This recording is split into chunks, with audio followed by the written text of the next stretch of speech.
थोड़ा अंदर रुक गए। आ जाइए जल्दी।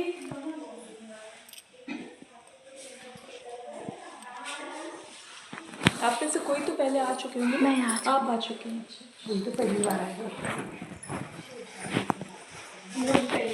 मतलब यही एक अकेली है जो पहले आई है और आप लोग को लेके आई हैं। मतलब आप ही को क्रेडिट मिलेगा सारा। पापा नहीं घुसी है नीचे गुफा में। आए हैं क्या बाहर? नहीं अच्छा आए हैं। वो गुफा कहीं नहीं हो तो जाते नहीं। अच्छा डरते हैं क्या? यहाँ पे देखिए जो राजयोग मेडिटेशन यहाँ लोग सीखते हैं उससे हमारे जीवन में क्या क्या बेनिफिट है, लाभ है। हमारा जीवन खुशनुमा हो जाता है, हम अपने विचारों को कंट्रोल कर पाते हैं। क्योंकि बहुत सारी प्रॉब्लम्स हो रही हैं ओवर थिंकिंग के कारण, ज़्यादा सोचने के कारण, है ना। पास्ट के बारे में भी, फ्यूचर के बारे में जब बहुत सोचते हैं तो माइंड भी हमारा हैंग करने लगता है। तो जब हम अपनी सोच को नियंत्रित करते हैं, जीवन हमारा टेंशन फ्री हो जाता है, कोई भी कार्य हम मन लगा के कर पाते हैं। शरीर भी कई रोगों से हम मुक्त हो सकते हैं, क्योंकि शरीर का स्वास्थ्य कहाँ से जुड़ा है? हमारे मन से जुड़ा है।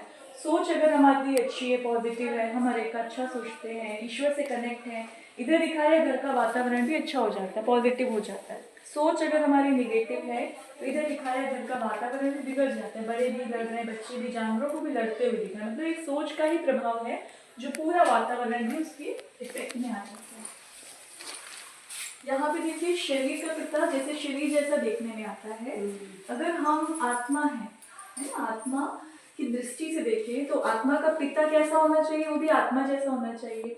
तो आत्मा का पिता कैसा है? वो भी आत्मा जैसा, परम आत्मा, लेकिन वो मतलब सुप्रीम है। जैसे सूरज की किरणें लेंस पर डायरेक्ट पड़ती तो कागज भी जल जाता है, गाड़ी को भी चार्ज करते हैं, मोबाइल को भी चार्ज करते हैं। वैसे ही आत्मा रूपी जो बैटरी है उसको चार्ज करने के लिए हमें सुप्रीम से कनेक्ट होना पड़ेगा। कनेक्ट होने का अर्थ क्या है? मतलब हम जब आत्मा समझकर परमात्मा को याद करते हैं तो याद से हमारे विकर्म विनाश होते हैं। कहते हैं कई जन्मों के पाप भस्म होते हैं और हमारे अंदर बहुत सारी पावर्स आने लगती है, शक्तियाँ आने लगती हैं। ये अष्ट शक्तियों के रूप में दिखाया है। देवियों के हाथ में अष्ट भुजाएं दिखाती हैं। ऐसे कोई 8 हाथ की बात नहीं है, लेकिन हमारे अंदर की वो शक्तियों की बात है जिसमें सहन शक्ति है, समाने की, परखने की, सहयोग की, निर्णय करने की, बहुत सारी शक्तियाँ हमारे आने लगती है जब हम परमात्मा से कनेक्शन जोड़ते हैं। ठीक है, पीछे देखिए